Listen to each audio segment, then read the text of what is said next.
রমাদান করিমের সবচেয়ে সেরা এবং শ্রেষ্ঠ অংশ হলো শেষ দশক। প্রথম এবং দ্বিতীয় দশকের ইবাদত বন্দিগির চাইতে শেষ দশকে ইবাদত এবং বন্দিগির গুরুত্ব অনেক অনেক গুণ বেশি। এই দশকের মর্যাদা এবং গুরুত্বের বিশেষ কারণ রয়েছে।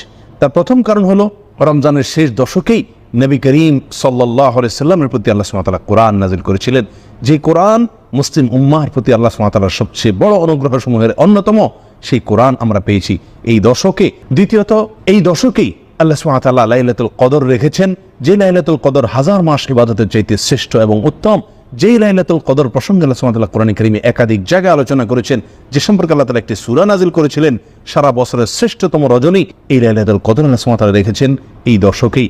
এই দশকের ফজিলত এবং মর্যাদার কারণ হলো এই দশকে নবী করিম সাল্লাল্লাহু আলাইহি সাল্লাম ইবাদত এবং বন্দিগির জন্য যত সাধনা করতেন, যত পরিশ্রম করতেন, যত চেষ্টা করতেন, সারা বছরের অন্য কোনো সময়, এমনকি রমজানের প্রথম 20 দিনেও এরকম সাধনা, এরকম মেহনত, এরকম কষ্ট তিনি করতেন না, যেটি আম্মা জান আয়েশা রাদিয়াল্লাহু তাআলা আনহা বর্ণিত হাদিসে স্পষ্টভাবে উল্লেখিত হয়েছে। বুখারী এবং মুসলিমে সেই হাদিস বর্ণিত হয়েছে, কানা ইয়াজতাহিদু ফীহি মা লা ইয়াজতাহিদু ফী গায়রিহি। রমজানের শেষ দশকে নবীজি সাল্লাল্লাহু আলাইহি সাল্লাম ইবাদতের জন্য যে সাধনা করতেন, যে পরিশ্রম করতেন, যে কষ্ট করতেন, অন্য কোনো সময় এত সাধনা, এত পরিশ্রম, এত কষ্ট তিনি করতেন না। এই জন্য এই দশকের মর্যাদা এবং গুরুত্ব অপরিসীম। মুমিনের জন্য রমজানের শেষ দশকের আমল এবং করণীয়গুলো কি? প্রিয় বন্ধুগণ, নবী সাল্লাল্লাহু আলাইহি সাল্লামের আমলের আলোকে, তার আদর্শের আলোকে আমরা 5টি আমল খুঁজে পাই এই দশকে। প্রথম নম্বর আমল হলো সারা রাত জেগে ইবাদত বন্দেগী করা। সারা রাত জেগে থাকা, জেগে যতটুকু সম্ভব ইবাদত বন্দেগী করা, বিছানায় পিঠ না লাগানো। এই 10টি রাত, শেষ দশকের এই রাতগুলোকে আল্লাহর জন্য বরাদ্দ করে রাখা। এই 10টি রাতকে আমার মুক্তির জন্য, নাজাতের আশায়, আমার জান্নাত লাভের আশায়, আল্লাহ সুবহানাহু ওয়া তাআলার রহমতকে নিজের করে নেওয়ার আশায়, আল্লাহ সুবহানাহু ওয়া তাআলার কাছ থেকে মাগফিরাত লাভের আশায় এই দশকে সম্পূর্ণভাবে নির্ঘুম রাত কাটানো। এই দশকে আরামের ঘুমকে হারাম করে দেওয়া। এই দশকে বিছানা পেট না দেওয়া। আম্মা জান আয়েশা রাদিয়াল্লাহু তাআলা আনহা বলেন, কানা নবী সাল্লাল্লাহু আলাইহি সাল্লাম ইযা দাখালাল আশর আহিয়া লাইলাহ। রমজানের শেষ দশক যখন শুরু হতো, নবী সাল্লাল্লাহু আলাইহি সাল্লাম সারা রাত জেগে ইবাদত বন্দি করতেন, একটুও ঘুমাতেন না। ওয়া আইকাদা আহলাহ। এবং 2 নম্বর আমল হলো এই দশকের পরিবারের লোকদেরকে ঘুম থেকে ডেকে তুলে দেওয়া ইবাদত বন্দি করার জন্য। নবী সাল্লাল্লাহু আলাইহি সাল্লাম নফল আমলের জন্য, নফল ইবাদতের জন্য কখনো পরিবারের লোকদেরকে ঘুম থেকে ডেকে তুলতেন না। কিন্তু রমজানের শেষ দশকের এত বেশি ফজিলত, এত বেশি মর্যাদা, আল্লাহ সুবহানাহু ওয়া তাআলার অনুগ্রহের বাড়িধারা এত বেশি বর্ষণ হতে থাকে যে তিনি আর সহ্য করতে পারতেন না যে আমার পরিবারের লোকেরা ঘুমিয়ে থাকবে এই দশকে, তাদেরকে ডেকে তুলে দিতেন। অতএব এই শেষ দশকে পরিবারের লোকদেরকে, আশপাশের লোকদেরকে, নিজস্ব লোকজনকে ঘুম থেকে ডেকে তুলে দেওয়া, এটা হলো এই দশকের দ্বিতীয় আমল। 3 নম্বর আমল হলো এই দশকে কোমর বেঁধে নেওয়া। আমাদের আয়েশা বর্ণিত সে হাদিসে আসছে, ওয়াশাদ্দা মিযজারাহু। নবী সাল্লাল্লাহু আলাইহি সাল্লাম শেষ দশক আসলে রমজান করিমের তিনি কোমর বেঁধে নিতেন। কোমর বেঁধে নেওয়া বলতে কি বোঝানো হয়েছে এখানে? কেউ কেউ বলেছেন এর অর্থ বেশি থেকে বেশি ইবাদত বন্দেগীর জন্য চেষ্টা করা, সাধনা করা। অনেক মুহাদ্দিসিন ইকরাম বলেছেন এর ব্যাখ্যায় যে এর অর্থ হলো স্ত্রী থেকে দূরে থাকা, অর্থাৎ স্ত্রী সহবাস না করা। নবী করিম সাল্লাল্লাহু আলাইহি সাল্লাম শেষ দশকে স্ত্রী সহবাস করতেন না, স্ত্রীদের থেকে দূরে থাকতেন। অনেক মুহাদ্দিসিনের মতে কোমর বেঁধে নেওয়া বলতে ইঙ্গিতে এই কথাটাই বোঝানো হয়েছে। 4 নম্বর আমল হলো এই দশকে লাইলাতুল কদর তালাশ করা। লাইলাতুল কদর তালাশ করা বলতে উদ্দেশ্য হলো শেষ দশকের প্রতিটি রাতই লাইলাতুল কদর হওয়ার সম্ভাবনা রাখে। বিশেষ করে বেজোড় রাতগুলোতে লাইলাতুল কদর হওয়ার সম্ভাবনা রয়েছে। নবী করিম সাল্লাল্লাহু আলাইহি সাল্লাম বলেছেন, তাহাররু লাইলাতুল কদরি ফিল বিত্রি মিনাল আশরিল আওয়াখির মিন রমাদান। সহিহ বুখারীর হাদিসে নবী সাল্লাল্লাহু আলাইহি সাল্লাম ইরশাদ করেছেন, তোমরা রমজানের শেষ 10টি রাতের বেজোড় রাতগুলোতে লাইলাতুল কদর তালাশ করো।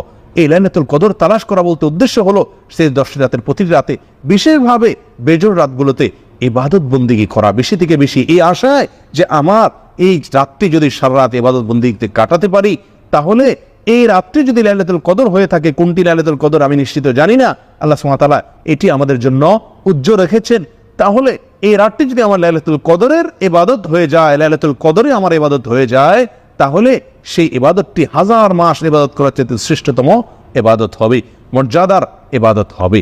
প্রিয় বন্ধুগণ, সেজন্য 4 নম্বর আমল হলো লাইলাতুল কদর তালাশ করার আশায় প্রত্যেকটা রাত, বিশেষ করে বেজোড় রাতগুলোতে ইবাদত বন্দি করা। নাম্বার 5 আমল হলো ইতিকাফ করা।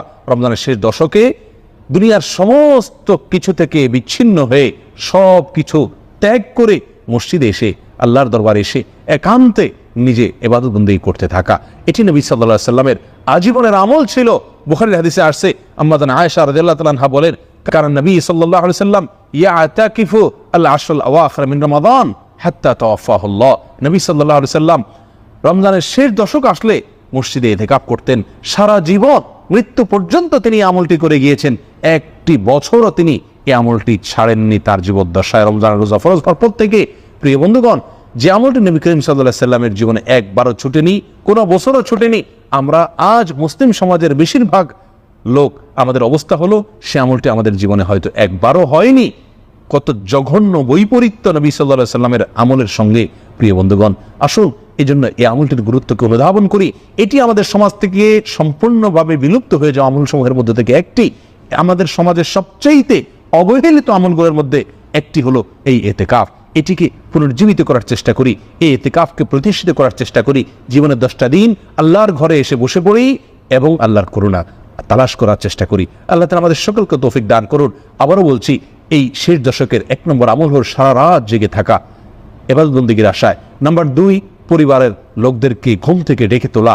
নাম্বার 3, কোমর বেঁধে নেওয়া, ইবাদতের জন্য অতিরিক্ত সাধনা করা অথবা স্ত্রী সহবাস থেকে দূরে থাকা। নাম্বার 4, লাইলাতুল কদর তালাশ করা, অর্থাৎ শেষ দশকের প্রতিটি রাত ইবাদত বন্দেগী করা এই আশায় যে রাতটি লাইলাতুল কদর হতে পারে এবং লাইলাতুল কদর হওয়ার আশায় বেশি বেশি ইবাদত করা। আর যদি লাইলাতুল কদর বলে মনে হয় সেই রাতটিকে, তাহলে আল্লাহুম্মা ইন্নাকা আফুউন কারীম তুহিব্বুল আফওয়া ফাআফু আন্না, আল্লাহুম্মা ইন্নাকা আফুউন কারীম তুহিব্বুল আফওয়া ফাআফু আন্না, এই দোয়াটি পাঠ করা, যেটি নবী সাল্লাল্লাহু আলাইহি ওয়াসাল্লাম আমাদের আয়েশাকে শিক্ষা দিয়েছেন। 5 নম্বর আমল হলো শেষ দশক উপলক্ষে ইতিকাফ করা। যাদের বিন্দু মাত্র সুযোগ আছে ইতিকাফ করার, তাদের প্রত্যেকেরই চেষ্টা করা উচিত ইতিকাফ করার। প্রিয় বন্ধুগণ, শেষ দশক যেখানে সারা বছরে ইবাদতের জন্য সবচেয়ে শ্রেষ্ঠ সময়, এই দশক আমরা সবচেয়ে বেশি অবহেলায় কাটিয়ে থাকি। রমজানের প্রথম এবং দ্বিতীয় দশকে যতটুকু না ইবাদত করতে পারি আমরা বা করি, তৃতীয় দশক আসলে আমরা তার চাইতে অনেক অনেক গুণ বেশি অবহেলা করি। মার্কেটিংয়ের নামে, ঈদের প্রস্তুতির নামে শেষ দশককে আমরা ধ্বংস করে ফেলি। আসুন আমরা ইবাদতের এই গুরুত্বপূর্ণ মুখ্যম মুহূর্ত সিজনটার গুরুত্বকে অনুধাবন করি, আমাদের জীবনের সিস্টেমকে পরিবর্তন করি, নিজেকে বদলাই, শেষ দশককে আল্লাহর জন্য বরাদ্দ করে রাখি, ইবাদতের জন্য বরাদ্দ করে রাখি। অনেকে শেষ দশকে শুধু 27তম রাতটি ইবাদতের জন্য নির্ধারিত করে রাখেন। এটি একটি ভুল প্রবণতা।